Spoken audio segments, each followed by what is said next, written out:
અને એવા તો દુર્યોધનના પક્ષે અનેક યોદ્ધાઓ હતા, અને એ બધાની વચમાંથી અર્જુન જેવડો એક છોકરું મહાભારત જીતી જાય.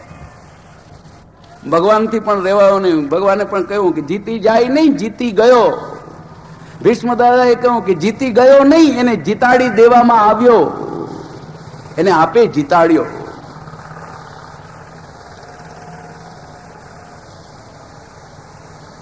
આપે એને જીતાડ્યો છે.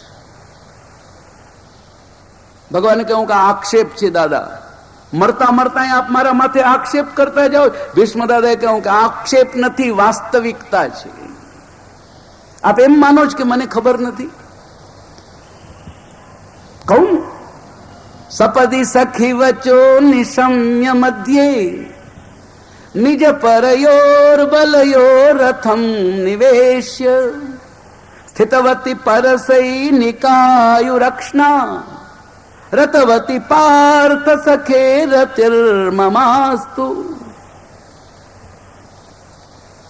મહાભારતના રણ મેદાનમાં આપ અર્જુનનો રથ લઈને આવતા, અને આવીને આપ અર્જુનને શું કહેતા? ચાલ અર્જુન, આજના યોદ્ધાનો તને પરિચય કરાવું, એની ઓળખાણ આપું. અને પછી આપ શું કરતા? એષઃ દુર્યોધન, એષઃ કર્ણ. આપ આંગળી ચીંધીને પરિચય આપતા. એ આંગળી ચીંધી દેતા ને, એના બલ શક્તિ બધું ખેંચી લેતા હતા, બધું ખેંચી લેતા હતા. અને પછી તો કે પૂતળું સામે રહેતું હતું, અર્જુન બાણ મારતો હતો ને પડી જતું. શક્તિ તો આપ ખેંચી લેતા હતા ને. ભગવાને કહ્યું કે એવું બને? ભીષ્મ દાદાએ કહ્યું કે બન્યું છે, અને આપ આપના મોઢેથી બોલ્યા છો. ભગવદ્ ગીતામાં ભગવાને બધી રીતે અર્જુનને ઉપદેશ આપ્યો, પણ છેલ્લે ભગવાનને અર્જુનને કેવું પડ્યું કે નિમિત્ત માત્રમ ભવસવ્ય સાચિન. તું નિમિત્ત બન, બાકી તો તારી વાંસે હું બેઠો જ છું. હું તારી વાંસે બેઠો છું. આપ એમ ન માનતા કે હું નથી જાણતો. નિજ પરયોર બલયો રથમ નિવેશ્ય. સામર્થ્ય શક્તિ લઈને તો આપ એના રથ ઉપર બેઠા હતા, અને આપે એને જીતાડ્યો છે. આપે એને વિજયી બનાવ્યો છે. ભગવાનની આશ્ચર્ય થયું, અરે દાદા, આપને આટલી બધી ખબર છે? આ હવે ખબર પડી કે પેલાથી? ભીષ્મ દાદાએ કહ્યું કે એ ગોરખ ધંધો જયારે તમે કરતા હતા ત્યારની મને ખબર છે કે આ બધું કૃષ્ણ કરી રહ્યો છે. ભગવાને કહ્યું કે તો પછી દાદા એક વાત સાંભળી લ્યો, જો ત્યારે ખબર હતી તો તમે તો સર્વોપરી પુરુષ હતા. તે દિવસે તમે ભર સભામાં એમ કહી દેત કે દ્વારકાનો નાથ દગાખોર છે, એને અર્જુનના રથ ઉપરથી નીચે ઉતારી મૂકવામાં આવે, તો આપની વાતનો કોઈ વિરોધ ન કરત. તે દાડે તમે કાંઈ ન બોલ્યા, બધું હલાવી લીધું, અને હવે મરતી વેળાએ આ બધા જૂના ઉકેરાઓ કાઢો છો. તો એક વાત કહી દઉં છું દાદા, હારવા વાળાની નીતિ હોય છે કે હારી જાય ને ત્યારે પોતાની હાર સીધે સીધી કબૂલ ન કરે. હારવા વાળા એમ જ કહેશે અમે જીતી જવાના હતા, પણ આ તો દગો થયો ને એટલે અમે હારી ગયા. એમ તમે બોલો અત્યારે કે દ્વારકાના નાથે દગો કર્યો ને એટલે અમે હારી ગયા. જયારે હું દગો કરતો તો ત્યારે તમે વિરોધ કેમ ન કર્યો? એ યુદ્ધ ચાલતું હતું ત્યારે તમારે કેવું હતું કે દ્વારકાનો નાથ દગાખોર છે, હટાવી દો એને. આપની વાતનો કોઈ અનાદર ન કરી શકે. ત્યારે કેમ વિરોધ ન કર્યો? ત્યારે ભીષ્મ દાદાએ ચોખવટ કરી, અરે પ્રભુ, હું વિરોધ નથી કરતો. આપનો વિરોધ કરાય જ નહીં. કેમ? તો કે વિરોધ કેનો કરી શકાય? તો કે જે જીવનમાં પક્ષપાતી હોય, જે ભેદભાવ કરતું હોય એનો વિરોધ કરાય. જે બધા ઉપર સમાન કૃપા દ્રષ્ટિ રાખતો હોય એનો વિરોધ ન હોય. જે સમાન વ્યવહારથી બધા ઉપર અમી દ્રષ્ટિ કરતો હોય એનો વિરોધ ન હોય. હા, આપે એકલા અર્જુન ઉપર જ કૃપા કરી હોત ને તો હું વિરોધ કરત. આપે તો આપના બધા ભક્તો ઉપર એવી કૃપા કરી છે. આપે આપના બધા ભક્તો ઉપર કૃપા કરી. એકલા અર્જુન ઉપર નહીં, મારા ઉપર એ કૃપા કરી છે. હું કેમ વિરોધ કરી શકું? જે જે ભક્તે આપનો આશ્રય લીધો છે એને આપે વિજયી બનાવ્યો છે, એને આપે સફળ કર્યો છે. આપે મારા ઉપર એ કૃપા કરી છે, એ હું ભૂલ્યો નથી. સ્વનિગમમ અપહાય મદ પ્રતિજ્ઞા મૃતમધિકર્તુમવપ્લુતો રથસ્થ ધૃતરથ ચરણોભ્યયાચલદ્ગુ હરિરેવ હંત નિભમ ગતો તરીય. મારી પ્રતિજ્ઞાને સાચી કરવા માટે આપે આપની પ્રતિજ્ઞા તોડી નાખી. અમારા ઉપર કૃપા નહીં તો બીજું શું છે? મારી પ્રતિજ્ઞા સાચી કરી. મહાભારતની બિલકુલ તૈયારી થઈ ગઈ. દુર્યોધને આવી અને ભીષ્મ દાદાને કહ્યું બસ દાદા હવે યુદ્ધની પૂર્ણ તૈયારી થઈ ગઈ છે. દિનમાન પણ નક્કી કરી લીધું કે આ દિવસે યુદ્ધને જાહેર કરી દેશું. ભીષ્મ અને દ્રોણ બંને ત્યાં બેઠા હતા. એટલે ભીષ્મ દાદાએ આજ દુર્યોધનને એટલું કીધું કે દીકરા, એક વાતનો જવાબ આપ. આ લડાઈ તારે જીતવી છે કે હારવી છે? દુર્યોધને કહ્યું કે અરે દાદા, જીતવી જોઈએ ને, જીતવા માટે જ તો હું આ બધા પ્રયત્ન કરી રહ્યો છું. ત્યારે ભીષ્મે કહ્યું કે હું દાદા તરીકે તને એટલું કહું છું કે એક વાત મારી તું માની જા, બાકી હું તારી બધી વાતો માનવા તૈયાર છું. એક વાત તું મારી માની લે. ત્યારે તો દુર્યોધન નહીં બોલ્યા કે બોલો દાદા, આપની જે વાત હશે એ હું માનીશ. આપ મને કહો કે આપની એવી શી વાત છે? ત્યારે ભીષ્મ દાદાએ કહ્યું કે બસ તું પહેલું કામ ઈ કર કે દ્વારિકા જા અને દ્વારિકાધીશ પ્રભુને મનાવી લે. અને દ્વારિકાધીશ પ્રભુ તારી પડખે આવીને ઉભા રહી જાય પછી હું આખી દુનિયાને પહોંચી વળીશ. એક દ્વારકાનો નાથ તારી પડખે હોવો જોઈએ, બસ. અને ત્યારે તો દુર્યોધને પણ એમ જ કીધું કે હું જાઉં છું, હું જાઉં છું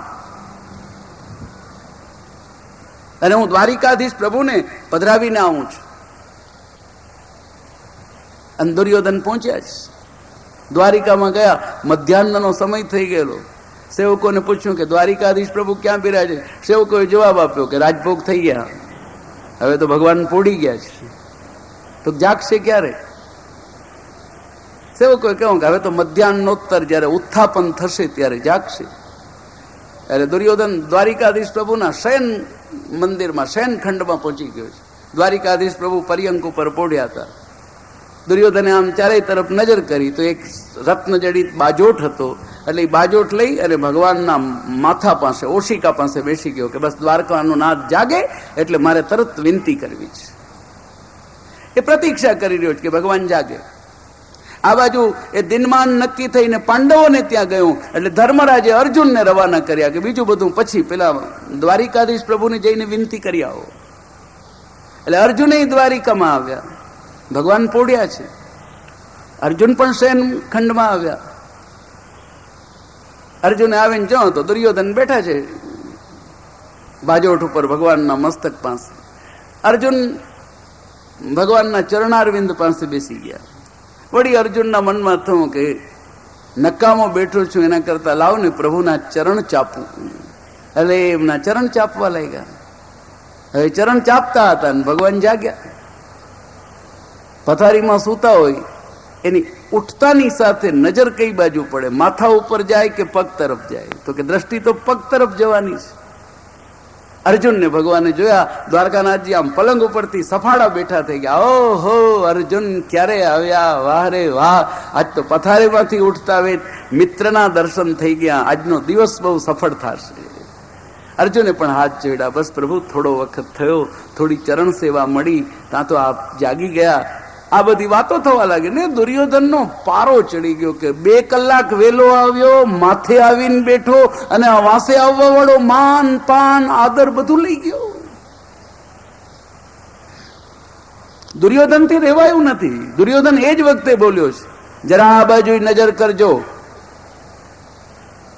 અહમપી આગત, હું પણ આવ્યો છું.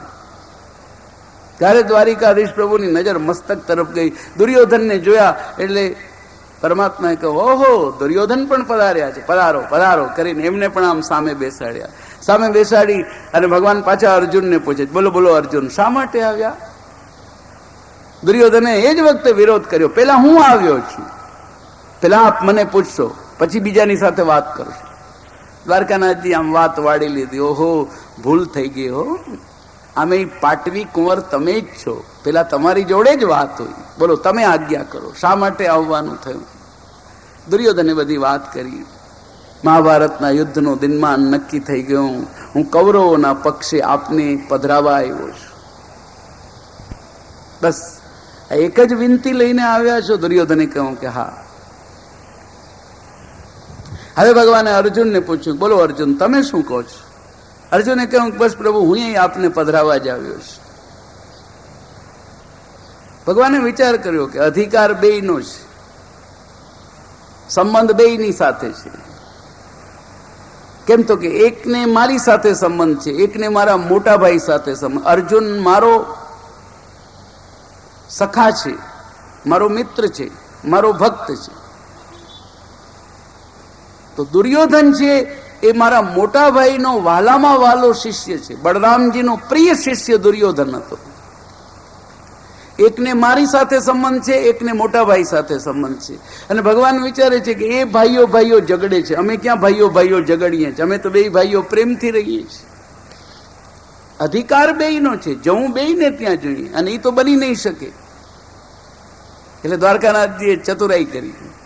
દુર્યોધન સામે જોઈને કે જો દુર્યોધન, આ જ્યારથી મારું તારું વેર ઝેર ઝઘડા લડાઈઓ બહુ થવા લાગીને ત્યારથી ભગવાન કે મને તો એવો કંટાળો આવ્યો કે મેં તો સંન્યાસ લઈ લીધો છે. મેં સંન્યાસ લઈ લીધો. દુર્યોધનને બહુ નવાઈ લાગી. એ આમ ભગવાનને પગથી માથા સુધી જુએ છે કે દ્વારકાનો નાથ કે મેં સંન્યાસ લઈ લીધો.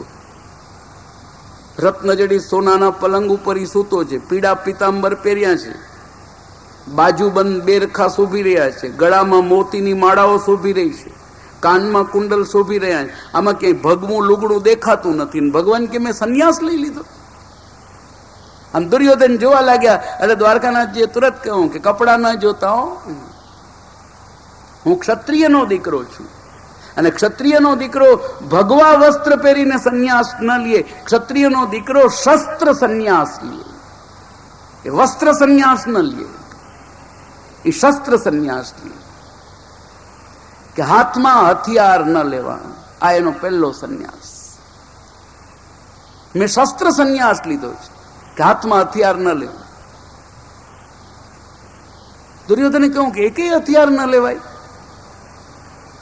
ભગવાને કહ્યું કે હથિયાર તો એક તરફ રહ્યું. રાજભોગ આરોગીને આવ્યો તો પાનનું બીડું ખાવું તું, પણ સોપારીએ જો રૂકમિણી આવીને વેતરી દે તો ખવાય, કાં તો કે હુડીએ હથિયાર તો કહેવાય જ ને. હાથમાં સુડીએ ન લેવાય. સંન્યાસ લીધા પછી ભગવાન કે ઘરવાળાને કોઈ દી શાક સુધારીને નથી આપ્યું, કાં તો કે ચાકુ હથિયાર તો કહેવાય ને.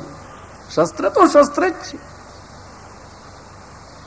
મેં શસ્ત્ર સંન્યાસ લીધો, અને હવે તમે મને તેડવા આવ્યા છે. અને કદાચ તમે મને તેડી જાઓ તો તમને હું કાંઈ કામનો, નકામો નિઠલ્લો, બે ટાણા તમારા ઘરનો રોટલો જ ખાધા કરું, એ સિવાય કાંઈ કામ ના.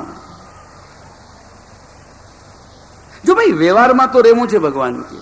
એટલે મેં તો નક્કી કર્યું છે કે યા મને લઈ જાઓ, નકામો નિઠલ્લો, કાંઈ કામ ના, હું કેવલ તમારા ઘરનો રોટલો જ બગાડ્યા કરું, અને કાં મારા બદલામાં આખી નારાયણી સેના લઈ જાઓ.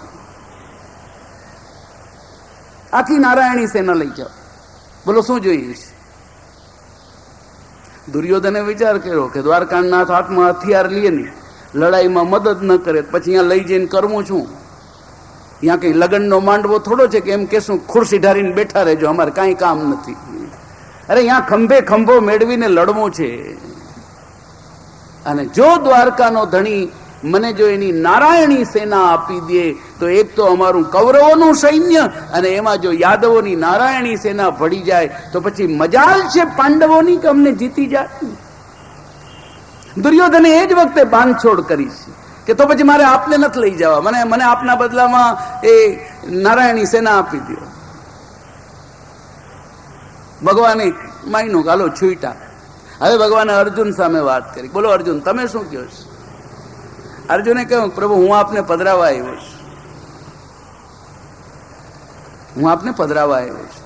ભગવાને કહ્યું, જો કાયદો બે ઠેકાણે હરખો રહેશો. તમે એમ ન માનતા કે તમારા ઘરે હું હાથમાં હથિયાર લઈશ, હથિયાર તો હું તમારી અહીં નહીં લઉં. અર્જુને કહ્યું, પણ હું ક્યાં આપને લડવા માટે તેડવા આવ્યો છું? આપ લડાઈ ન લડો તો કઈ નહીં, આપ આવીને ત્યાં બિરાજશો તો ખરા નહીં. હે નાથ, આપની કૃપા દ્રષ્ટિ પડશે ને તોય મારો બેડો પાર થઈ જશે. આપ ભલે કઈ ન કરતા, આપ આવીને બિરાજશો તો ખરા ને. ભગવાને કહું કે ના, એમ હાવ નકામો તો નહીં બેઠો રહું, આડા આડા જેટલા કામ કહેશો એટલા કરીશ. પાણીનો કુંજો લઈને પાસે બેઠા રહ્યો, તરસ લાગશે તો તમને જલ પીવા આપીશ. બીજી એક વાત કહી દઉં, નંદ બાવાનું ગાડું હંકારીને ભગવાન કે મને લગામ પકડતા બહુ અસલ આવડે છે, હું તમારો રથ હંકારી દઈશ, તમારો સારથી બનીશ, એવા કામ બધા કરીશ, હથિયાર હાથમાં લઈશ નહીં અને લડીશ નહીં. અર્જુને કહ્યું મને કબૂલ છે. બંને ત્યાંથી વિદાય થયા, પાછા ઘરે આવ્યા. દુર્યોધન જેવા ઘરે આવ્યા. ભીષ્મ દાદા અને દ્રોણ ગુરુ બંને વાટ જોતા હતા. અને દુર્યોધન જયારે ઘરેથી નીકળ્યા ત્યારે કહીને ગયા હતા, જાઉં છું દ્વારકાનાથજીને લઈને આવું છું. અને દુર્યોધન આવ્યા એકલા આવ્યા એટલે ભીષ્મ દાદાએ તુરંત પૂછ્યું કે દ્વારકાનાથજી ક્યાં? દુર્યોધને કહ્યું કે દાદા, દ્વારકાનાથજીને લઈ આવવામાં કાંઈ ફાયદો નહોતો. ક્ષત્રિયનો દીકરો થઈને વાતું કેવી કરે? શસ્ત્ર સંન્યાસ લઈ લીધો ને હથિયારે હાથમાં લેવાય નહીં ને સૂડી નહીં, અડાય નહીં ને દાંતરડું હાથમાં લેવાય નહીં, આવી તો વાતો કરે છે. ક્ષત્રિયના દીકરાને આવી વાતો શોભે? મને થયું કે આવાને લઈ આવીને શું ફાયદો છે? એને મને કહ્યું કે કા મને એકલાને નકામાને લઈ જાઓ, નિઠલ્લાને લઈ જાઓ, અને કા મારા બદલામાં નારાયણી સેના લઈ જાઓ. મને થયું કે હારી નારાયણી સેના હશે તો આપણને લડવામાં તો કામ આવશે. મેં તો નારાયણી સેના માગી લીધી. ભીષ્મ દાદાએ માથું કૂટ્યું કે ફૂટ્યા તારા નસીબ ને તારી વાહે અમારા ફૂટ્યા, કે અમે તારા ભેગા છીએ. પણ ભીષ્મ દાદાને ગુસ્સો બહુ આવ્યો હતો. આમ એના મુખના ભાવ બદલાઈ ગયા હતા, આવેશમાં આવી ગયા હતા. ત્યારે દ્રોણ ગુરુ ભીષ્મ દાદાને કહે છે, રાજવી, એ પરમાત્માનો નિર્ણય છે, એમાં આપણે શું કરી શકીએ? ને ભીષ્મ દાદા ગુસ્સામાં બોલ્યા કે દ્વારકાનો ધણી શું બધાને ગાજરમુરા સમજી બેઠો છે? એ ધારે એવા નિર્ણય કરે છે. એને એમ કહી દીધું કે હું મહાભારતના રણ મેદાનમાં હું હથિયાર હાથમાં નહીં લઉં. તો ગુરુ દ્રોણ, તમે બ્રાહ્મણ છો, હું તમારી સાક્ષી આજે પ્રતિજ્ઞા કરું છું કે મહાભારતના રણ મેદાનની વચ્ચે એ દ્વારકાના ધણીને જો હાથમાં હથિયાર ન લેવડાવું તો હું એ ગંગાનો દીકરો નહીં. આ મારી એ પ્રતિજ્ઞા છે, આ મારી પણ પ્રતિજ્ઞા છે. હું એને હાથમાં હથિયાર લેવડાવીશ.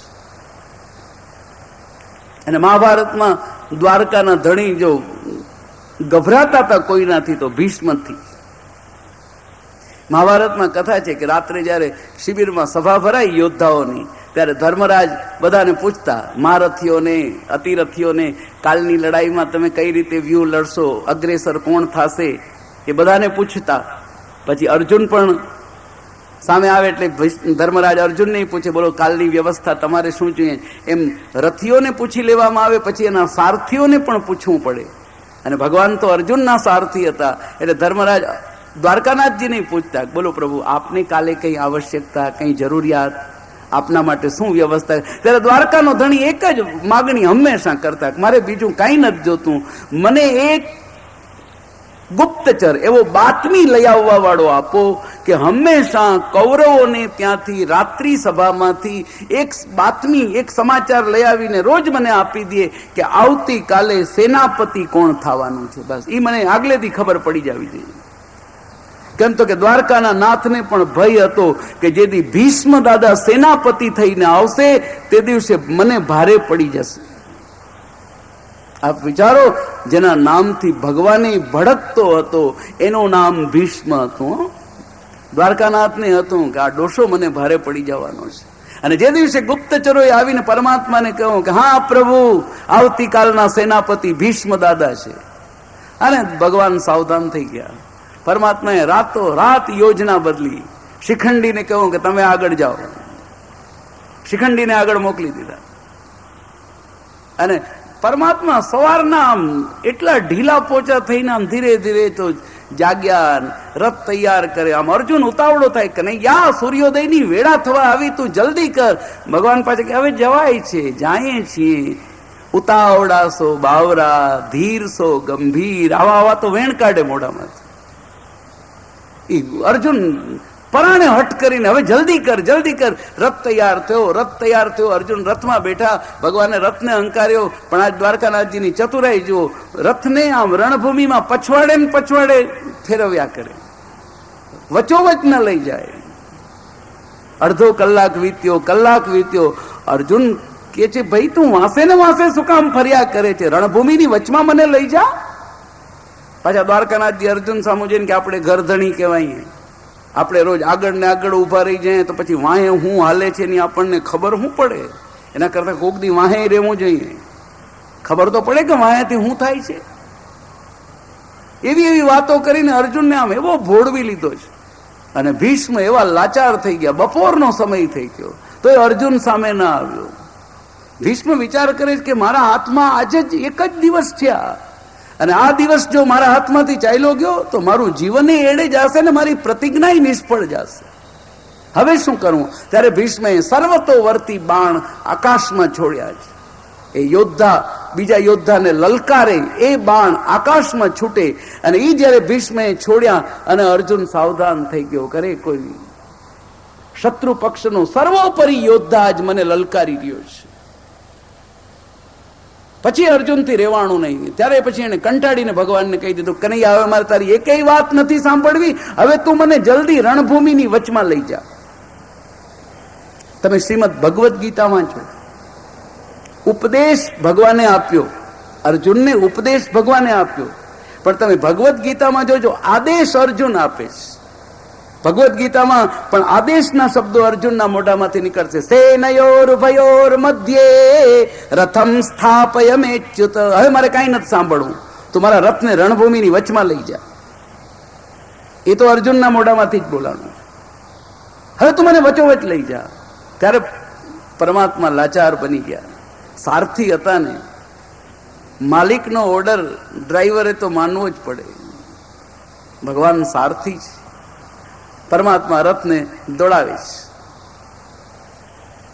દોડાવતા દોડાવતા દોડાવતા જયારે ભીષ્મની સામે રથને લઈ ગયા છે, ત્યારે ભીષ્મને અર્જુન ઉપર ગુસ્સો નથી.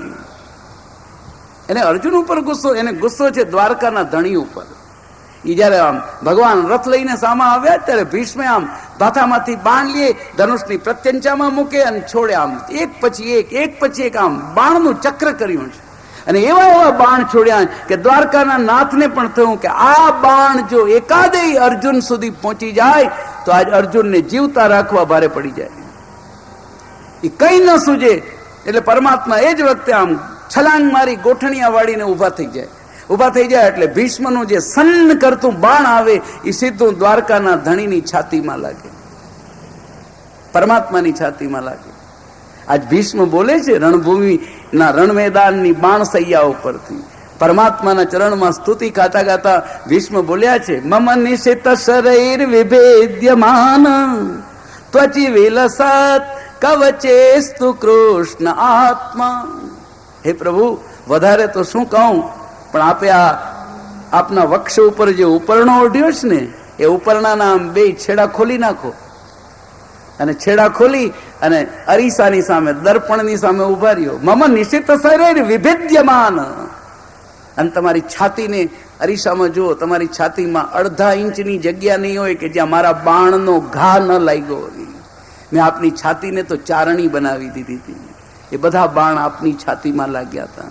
ભેદાઈ ગઈ હતી આપની છાતી, રક્ત રંજિત થઈ ગયો તો આપનો ઉપરણો, પણ એકેય બાણ અર્જુન સુધી નહોતું પહોંચ્યું. એકેય બાણને ભગવાને અર્જુન સુધી ન પહોંચવા દીધું. પણ યોગ એવા બેઠા કે યુદ્ધનો વ્યૂહ બદલાણો. યુદ્ધનો વ્યૂહ જેવો બદલાયો એટલે આમ પરમાત્માને અર્જુનનો રથ આડો કરી અને ભીષ્મ સામેથી પસાર થવાનો વખત આવ્યો. અને આમ આડો રથ જેવો ભગવાન ભીષ્મ સામેથી પસાર થયો ને ભીષ્મને મોકો મળી ગયો. ભીષ્મે એ જ વખતે ધનુષની પ્રત્યંચા ખેંચી લીધી છે અને રથની વચ્ચોવચ્ચ એવી રીતે બાણને માર્યું કે રથના બે ભાગ પડી ગયા. દ્વારકાનાથજીને ઘોડા જુદા પડી ગયા અને અર્જુન પછવાડે જુદો પડી ગયો. અને પછી તો ઘોડા ઓલા આવેગમાં દોડ્યા. લગામ પરમાત્માએ પકડેલી એટલે ઘોડાઓ સાથે દ્વારકાનો નાથે ક્યાંય સુધી ખેંચાઈ ગયો અને અર્જુન રથમાં એકલો. ભગવાનને જુદા પાડી દીધા કે તું આડો આવીશ ને, ચાલ તને જુદો પાડી દઉં છું, તને જુદો પાડી દઉં છું. એક બાણથી ભગવાનને અળગા કર્યા છે. બે બાણ પાછા સાંધ્યા, બે બાણ સાંધી અને રથના બે પૈડાઓ તરફ છોડ્યા. એક બાણ સાંધી અને રથની ધજા ઉપર છોડ્યું છે. જ્યાં હનુમાનજી મહારાજ બિરાજતા હતા. હનુમાનજીના ચરણારવિંદમાં વિનંતી કરી કે મહારાજ એક ક્ષત્રિયના દીકરાના વચનનો સવાલ છે, જો સ્વામી હટી ગયા તો આપ તો સેવક છો, આપે મારા ઉપર કૃપા કરો. ધજામાંથી હનુમાનજી હટી ગયા, અગ્રભાગમાંથી દ્વારકાનો નાથ હટી ગયો. રથના જે બે પૈડાઓ હતા એ બે બાણ છોડી અને રથના પૈડાઓ બે હટાવી દીધા. રથ નીચે પટકાયો. અર્જુન ગુલાટ ખાઈને બહાર નીકળી ગયો, પણ એ રણભૂમિમાં ગુલાટ ખાઈને પડ્યો ને પાછો એ પોતાનો મુકુટ સરખો કરે ને કપડા ઉપર જે રણભૂમિની રજ ચોટી હતી એને જરા ખંખેરે. ભીષ્મે જોયું કે આ યોદ્ધા ગાફેલ છે, એ મોકો જોયો અને ભીષ્મે પાછા ધનુષ બાણને ખેંચી લીધા છે. અને એ બાણ જયારે ખેંચ્યું એ પ્રત્યંચા તડ તડ તડ તડાકાઓ કરવા લાગી. દ્વારકાના નાથની નજર ગઈ કે હવે આ બાણ જો ભીષ્મના હાથમાંથી છૂટી જાય તો અર્જુન જીવતો ન રહી શકે અને આજે જ મહાભારતનું પરિણામ આવી જાય. મારે અર્જુનને બચાવવો કઈ રીતે? પરમાત્મા પાસે કોઈ હથિયાર નહોતું. ભાંગેલા રથનું પૈડું રડતું રડતું સામે આવ્યું. ભાગવતકાર કહે છે, ભીષ્મ ગાય છે, ધ્રતરથ ચરણો ભયા ચલદ ગો હરિરિવાન તુમિ ભંગતોત્તરીય. પરમાત્માએ રથનું પૈડું હાથમાં લઈ અને ચકર ચકર ચકર ફેરવતા ફેરવતા દોડ્યા છે અને ભીષ્મની સામે આવીને ઉભા રહી ગયા. ખબરદાર! એ પરમાત્માના સ્વરૂપનો જે સ્વરૂપની છટા હતી એ ભીષ્મ કે આજ પણ મને યાદ છે. આમ વક્ષ ખુલી ગયેલી, આપના હાથમાં ચક્ર ચકર ચકર ફરી રહ્યું હતું અને આપના કંધા ઉપર જે આપે ઉપરનો ઓઢ્યો તો એ ગતોત્તરીય, એ ઉત્તરીય તો હવામાં ક્યાં ઉડવા લાગ્યું. અરે પરમાત્મા તો ચૈતન્ય સ્વરૂપ છે. પરમાત્માના વાઘા વસ્ત્રોમાં પણ ચૈતન્ય હોય છે. આજ ઉપરનાએ ભગવાનને સાથ ન આપ્યો. ઉપરનાએ વિચાર કર્યો કે ખોટા બોલાને સાથ ન અપાય. દ્વારકાનો ધણી ભલે રહ્યો પણ આજ ખોટા બોલો સાબિત થયો. એને કહ્યું હતું કે હું હાથમાં હથિયાર નહીં લઉં અને એના હાથમાં હથિયાર લઈ લીધું. એ પરમાત્માના હાથમાં ચક્ર ફરી રહ્યો છે. ઉપરનો ઉડ્યો છે આકાશ તરફ, ઉડતો જાય, ઉડતો ઉડતો ચલદ ગુહુ. પૃથ્વી તો આમ થરથર કાંપવા લાગી. આજ પૃથ્વીને શરમ આવી કે આજ જગતની સામે મારો ધણી ખોટા બોલો સાબિત થયો. પૃથ્વી એ પરમાત્માના પત્ની છે. આપણે જયારે ભૂમિને વંદના કરીએ ત્યારે સવારે બોલીએ છીએ ને, વિષ્ણુ પત્ની નમસ્તુભ્યમ પાદ સ્પર્શમ ક્ષમસ્વ મે. એ પરમાત્માના પત્ની છે. આજ ભૂમિને શરમ આવી કે મારા ધણી ખોટા બોલા. લાજ આવી અને એ શરમ જયારે આવી છે ભૂમિને, ત્યારે જ આકાશમાંથી ઉડતો ઉડતો ઉપરનો ભૂમિ ઉપર પડ્યો. ભૂમિએ એ જ વખતે ઉપરનાનો ઉપકાર માન્યો કે ભલે તું આવીને પડ્યો ભાઈ, મને મોઢું છુપાવવામાં તો કામ આવશે. અને પરમાત્મા ઉઘાડી છાતી, હાથમાં ચક્ર લઈને આમ સામા ઉભા રહ્યા. ભીષ્મે જયારે આ દ્રશ્ય જોયું એટલે એ જ વખતે ધનુષ બાણ બે રથમાં મૂકી અને પરમાત્માને હાથ જોડી દીધા કે બસ પ્રભુ, હવે મહાભારતનું જે થવાનું હોય એ થાય, પણ મહાભારતની વચ્ચે એક વિજય ગાથા આલેખાશે કે જો મારી પ્રતિજ્ઞા સાચી પડી અને તમારી પ્રતિજ્ઞા ખોટી. જો મેં તમારા હાથમાં હથિયાર લેવડાવી દીધું ત્યારે ભગવાનને યાદ આવ્યું. ચક્રને જોઈને દ્વારકાનો ધણી પણ શરમાયા છે. પછી તો એ ચક્રને આમ નીચે ફેંકી દીધું. નીચું જોઈને ઉભા રહી ગયા. ભીષ્મ દાદા કે હવે ગમે એ કરો, આબરૂ ગઈ તો ગઈ, એ પાછી નહીં આવે. એ તમારા હાથમાં શસ્ત્ર તો લેવાય ગયું. એટલે તો આજ ભીષ્મ કે છે કે હું તમારો વિરોધ કઈ રીતે કરું? દુનિયામાં વિરોધ કેનો થાય? જે ભેદભાવ કરતું હોય. હે ઈશ્વર, આપે કોઈ દી ભેદભાવ નથી કર્યો. રીપો સુતાનામ અપી તુલ્ય દ્રષ્ટે. દુશ્મનને દીકરા બેયને એક જ તરાજવામાં તોડી દે એવો જગતમાં કોઈ હોય તો પરમાત્મા છે, જે દુશ્મનને ને દીકરાને એક જ તરાજુમાં તોડે છે. તમે વિચારો, શિશુપાલ ભગવાનનો દુશ્મન હતો. શિશુપાલે પ્રભુને 100 વખત ગાળો દીધી હતી, પણ છતાં એનામાં લાયકાત હતી તો એને ચરણારવિંદની ગતિ આપી. અને પ્રદ્યુમ્ન ભગવાનનો પોતાનો પેટનો દીકરો હતો, પાટવી કુંવર હતો. પણ એ પ્રદ્યુમ્ન ને રાજકુમારો જયારે ભૂલ કરીને આવ્યા ત્યારે દ્વારકાના ધણીએ કહી દીધું ને કે પ્રભાસના દરિયા કિનારે કપાઈ મરો, તમે મારા દીકરા છો તો શું થઈ ગયું? ત્યાં ભગવાને એમ ન કહ્યું કે મારા દીકરા છે એટલે એના માટે પ્રાઇવેટમાં વિમાન લઈ આવજો. જો પોતાના દીકરા માટે કેવો કઠોર નિર્ણય કે કપાઈ મરો, તમે મારા દીકરા, જગતના નાથના દીકરા છો તો શું થઈ ગયું? તમને કોઈ પીડો પરવાનો મેં નથી આપ્યો. પોતાના દીકરાઓને દંડ આપ્યો કે કપાઈ મરો તમે બધા, જે ભૂલ કરી છે તો ભોગવો એને. આવું તરાજવું તો એ ત્રિકમ રાય જ તોડી શકે, બીજું કોઈ ન તોડી શકે. દુશ્મનને અને દીકરાને એક જ તરાજવામાં તોડ્યા હોય એનો વિરોધ ન કરાય. ભીષ્મે કહ્યું કે હું આ મરતા મરતા આપનો વિરોધ નથી કરતો, હું આપના ગુણગાન ગાઈને મારા મોતને સફળ કરું છું. મારી વાણીનો વિનિયોગ આપના ચરણારવિંદ. ભીષ્મ સ્તુતિ તો ભાગવતની વીર ગાથા છે. આ પુરુષનો મરતી વખતે તમે જુસ્સો જુઓ, મરતી વેળાએ પણ એના એક એક વચનોને જુઓ. ભાગવતમાં ધન્ય છે ભીષ્મ. તો ભીષ્મ અને કૃષ્ણ વિદ્વાનોએ તુલના કરી છે કે ભગવાનમાં 2 અક્ષર કૃષ્ણ અને ભીષ્મ દાદામાં 2 અક્ષર ભીષ્મ, 2 આખા ને 1 અડધો. 2 અક્ષરના 2 પુરુષો છે. ભીષ્મ ને કૃષ્ણ બધે આમ તુલનામાં સરખે સરખા આવે છે. તો પછી ભીષ્મ ને કૃષ્ણમાં તફાવત ક્યાં? ત્યારે મહાત્માઓએ કહ્યું કે એક ઠેકાણે બહુ મોટો તફાવત કે ભીષ્મ જીવાત્મા છે અને કૃષ્ણ પરમાત્મા છે. ભીષ્મ જીવાત્મા છે એટલે હંમેશા પોતાનાની વાહે જિંદગી